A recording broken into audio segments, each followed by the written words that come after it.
Nggak perlu ditanya-tanya. Ya, ya teman-teman, tadi Gue di belakang begini. nanti dulu, gua dulu.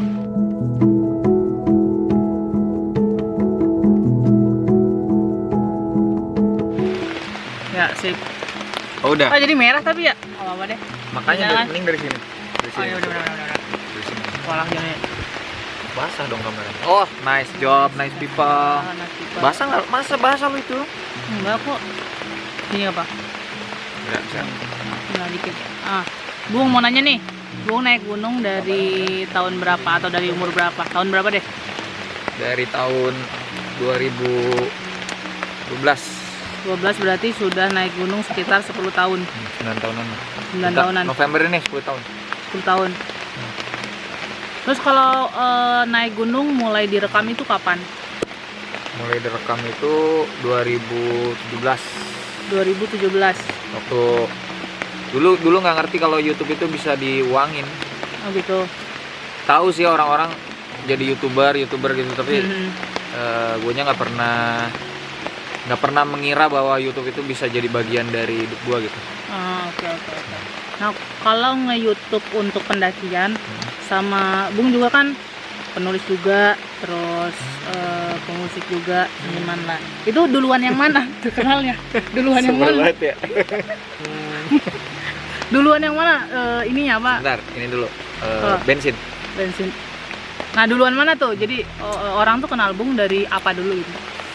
Kalau orang sih dulu kenal saya dari pertama kali itu main musik, tapi nggak begitu dikenal. Terus 2013 saya melakukan petualangan gila tuh 7 bulan menyusuri Indonesia.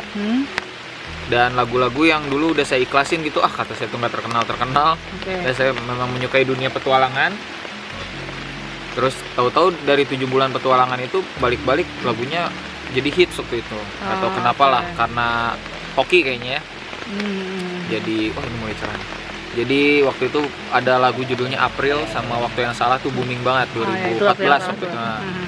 2014 waktu itu booming. Sama Celengan Rindu satu lagi. Tapi masih yang versi akustik dulu. Dari situ ternyata orang-orang suka lagu saya ya. Padahal waktu itu saya udah ngikhlasin untuk nggak main musik lagi gitu. Udah pengen fokus aja. Jadi suka nulis juga kan waktu keliling itu. Fokus aja nulis lah meskipun naskah ya, naskah masih pada ditolak-tolakin. Rezekinya dari musik ya udah diterusin di musik. Terus habis itu dari situ mulailah bikin buku waktu itu. Mulai bikin buku itu setelah banyak ditolak penerbit. Jadi jangan dikira jalannya mulus tuh. Jadi orang yang bikin buku juga. Betul. Prosesnya lama sekali dan itu setelah berbagai macam penolakan sampai akhirnya ada sebuah penerbit kecil pada saat itu, sekarang mungkin sudah lumayan besar. Penerbit itu waktu itu tertarik melihat tulisan-tulisan saya di Twitter. Baru dari situ punya nggak naskah yang lebih panjang, gayung bersambut tuh saya waktu itu. Wah, gue lagi punya naskah nih. Serahkan, ternyata mereka suka, revisi dikit akhirnya jadi garis waktu. Kayak gitu. Jadi memang kadang jalan Tuhan itu datang ketika kita udah ikhlas ya. Maksudnya kita udah ya udahlah, gue kayaknya nggak mau ngejar lagi deh. Ternyata pas kita udah nggak ngejar, rezekinya baru datang gitu. Aneh lah hidup mah. Kadang gini Bung, jadi kita kadang di awal, apalagi kalau misalnya teman-teman bingung nih hidup ini mau ngapain gitu, kita jago di mana sih, kita mau ngapain sih? Hormatin lah. Tadi udah kenyang, nggak suka yang manis-manis. Dia siap. Kita kayak bingung nih, gue mendingan jadi apa, misalnya jadi dokter atau insinyur atau misalnya kerja di bidang apa, A, B, C. Kadang bingung, tapi sebenarnya kita kerjain apa yang kita sukai atau ada apa yang di depan kita gitu ya Bung ya. Kayak Bung waktu itu suka musik ya bikin dulu aja gitu. Betul. Fokus. Lalu suka nulis ya bikin dulu aja, fokus. Nanti saat ada saatnya, istilahnya semesta cetek gitu. Semuanya tuh akan berjajar dan istilahnya ada feedbacknya untuk kita kan. Karena saya yakin sih Bung, jadi apapun yang kita lakukan nanti akan kembali ke kita dalam bentuk apapun, kapanpun gitu sih. Dan saya selalu percaya nih, yang selalu saya tegaskan adalah kita berkarya itu Furki, terkenal, punya banyak uang, dan bisa pokoknya terkenal, punya ketenaran itu gitu, terus jadi artis itu, semua itu adalah bonus. Jadi itu adalah akibat bukan tujuan. Jadi ketika lu menganggap bahwa terkenal, punya banyak uang itu akibat, lu akan terus berkarya tanpa memikirkan si akibat ini. Goalsnya lah, Nah. goalsnya jangan menjadi terkenal, tapi Ya, tapi kalau lo mikirin terkenal dan punya banyak uang ini adalah tujuan, ketika lo nggak terkenal dan nggak punya banyak uang dari karya, lo bakal nyerah. lebih cepat nyerah. Bakal nyerah karena nyerah. karena lo bakal ngerasa gue nggak terkenal udah nah. Oke. Tapi ketika lo ngerasa keterkenalan dan uang itu adalah akibat, bukan tujuan. Ketika lo bikin segala sesuatu, trial error lagi sampai ada satu karya yang memikat orang-orang. Nah, berarti kan karya ini adalah akibat dari segala usaha lo. Betul. Benar gak? Iya. Gitu. Jadi Gua akan punya lebih prinsip mudah, kayak gitu. akan lebih mudah kalau kita mengerjakan sesuatu dari hati kita ya, maksudnya Dari hati kita, iya. untuk kepuasan kita sendiri. Betul. Jadi lu jangan mikir. Jadi gue juga pernah terjebak dalam perangkap kayak gitu ya, kayak waktu dulu lagu April booming, terus waktu yang salah booming, terus gue mikir wah gue takut bikin karya yang nggak bisa se-booming itu lagi. Sampai satu hari gue sadarin, dan mungkin banyak sekali karya seniman lain juga kayak gitu, ada satu karya yang meledak banget gitu, tapi habis itu ya udah nggak perlu semua karya itu meledak kan. Iya betul. Maksudnya kan kita nggak bisa terus-terusan bikin Hits. sesuatu yang harus hits gitu. Iya, betul, Dan itu nggak apa-apa, itu bukan Iya. kesalahan. Jadi Itu ketika wajar. itu wajar, makanya ketika kayak semalam kan Furki nanya, ih band Raja kemana ya sekarang? Gue juga jadi kepikiran kan, band Raja kemana ya? Ternyata mereka masih bikin karya. Oke. Atau kayak kita mikir, The Massive kemana ya sekarang? Ternyata mereka masih bikin karya, cuma memang tidak sehits dulu, dan itu tidak Oke. salah. Yang penting mereka sudah berkarya untuk senang-senang pastikan Betul. sekarang. Untuk kepuasan Untuk pribadi kepuasan dia. pribadi. Dan kita pun harusnya seperti itu. Betul tuh. Jadi istilahnya yang penting kita harus puas dulu dengan apa yang kita kerjakan. Sebenarnya nggak di bidang seni Aja, apapun ya kayaknya. apapun. Jadi misalnya di pekerjaan kalian suka nih mengerjakan ini, bisa istilahnya mengasah pengetahuan kalian, knowledge kalian jadi lebih bagus, lebih banyak. Jadi itu juga menjadi sebuah positif lah pokoknya. Nah itu. Terus Bung, ke ini nih, pendakian sambil merekam. Bung sendiri itu sebelum merekam itu sebelum mendaki itu kayak bikin skrip atau persiapan apa dulu nggak sih sebelum membuat vlog di perjalanan? Lebih ke ini sih, kalau setiap kali mendaki itu malah justru lebih fokus di apa yang kita tuju ya, maksudnya. Oke. Gue ke Bukit Raya, apa aja yang harus gue siapin. Nah, misalkan Teknis pendakiannya? ya iya lebih ke teknisnya daripada ke perekamannya. Oke. Maksudnya perekaman juga gue pikirin kayak harus sedia memory card berapa banyak, terus baterainya berapa banyak, hal-hal kayak gitulah. Ya, teknis. Tapi untuk skrip sendiri, gue adalah orang yang percaya bahwa kalau lu ini karena gue nggak bikin film dokumenter profesional ya.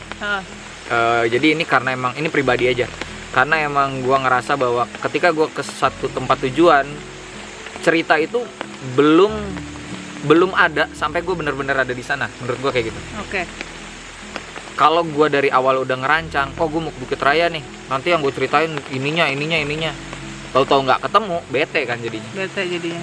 Dan Gue nggak ketemu nih yang padahal gue pengen banget nih yang kerajaan Pacet, harus banyak dapat pacet gitu, terus gak dapat, ya bete kayak gitu. Tapi kan kalau kita dari rumah niatannya, gue pengen mendaki aja, nanti gue dapat cerita apa yang gue tangkap di diri gue, misalkan ada obrolan sama porter misalkan, wah seru obrolannya, gue shoot, dan itu jadi cerita yang emang gue dari rumah nggak duga gitu.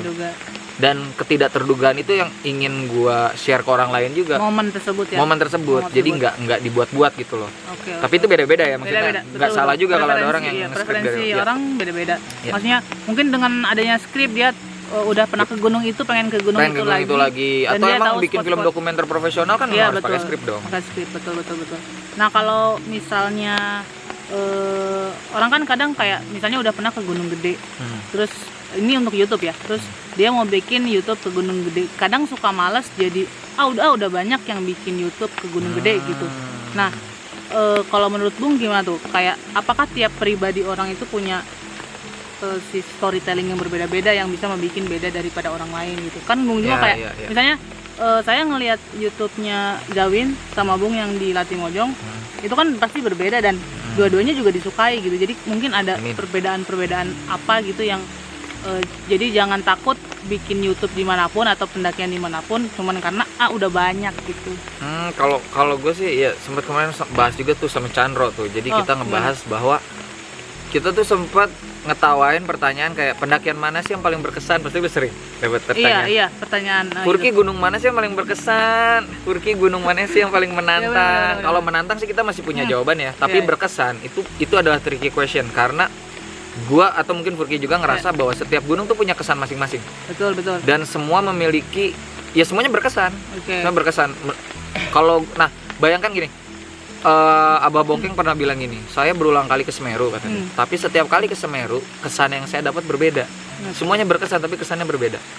Itu dari satu gunung yang sama. Kita ke sana berulang kali aja kita udah bisa dapat kesan berbeda. Ini kita di Bukit Raya, kita ada berapa orang di sini? 6 orang. Gua yakin sepulang dari kita ke rumah masing-masing, itu bakal memiliki kesan berbeda-beda terhadap Bukit Raya. Dan gue pernah baca tulisannya Agustinus Wibowo, dia bilang memang tulisan yang paling menyenangkan untuk dibaca adalah tulisan yang personal. Tapi bukannya gue menyalahkan orang-orang yang bikin itinerary ya, itu bagus juga dong. Kita kan butuh tulisan yang informatif seperti itu. Tapi tulisan yang menyenangkan untuk dibaca, tulisan aja dulu, nggak usah ke YouTube ya. Itu adalah yang memang menceritakan kita dapat apa dari tempat yang kita datangi. Betul. Jadi nggak full yang cuma hari ini kita memang ketinggian segini dan besok akan ketinggian segitu gitu. Tapi kan ada juga yang lucu. Itu terlalu data ya. Terlalu data. Tapi kan ada yang lucu-lucu kayak Furki atau jatuh, brok. Orang lain belum tentu jatuh di tempat Furki jatuh. Itu kan bisa jadi cerita. Nanti orang lain ngeliat, oh dulu Furki jatuh di sini. Nah itu yang bikin kesan tiap perjalanan itu beda walaupun lokasinya sama. Nah seperti itu. Jadi gimana ya? Dan orang akan selalu mencari informasi baru dari sudut pandang baru. Jangankan gunung deh, gue waktu survei, waktu mau beli mobil tua kemarin tuh, mobil Tough Rocky kemarin, gue udah ngeliat satu video yang informatif, gue tetap nyari video lain kok. Masuk gak? Jadi sama juga kayak misalkan gue mau ke Latimojong, gue ngeliat nih video pendakian orang lain, kan gak cuma 1-2. Kadang sudut pandang si yang bikin video yang kita cari. Betul. Dan juga ada titik berat di lokasi mana, misalkan ada yang titik beratnya di pos 2, ada yang mereka berkesannya pos 5 gitu. Itu kan semua kita tangkep. Iya betul Bung. Dan alangkah menyenangkannya kalau kawan-kawan memang bikin video pendakian jadi yang satu dan lainnya melengkapi gitu. Iya betul Bung. Oke Bung, mungkin buat di sini segitu aja. Terima kasih bincang-bincangnya. Kita lanjut di pos berikutnya. Gas.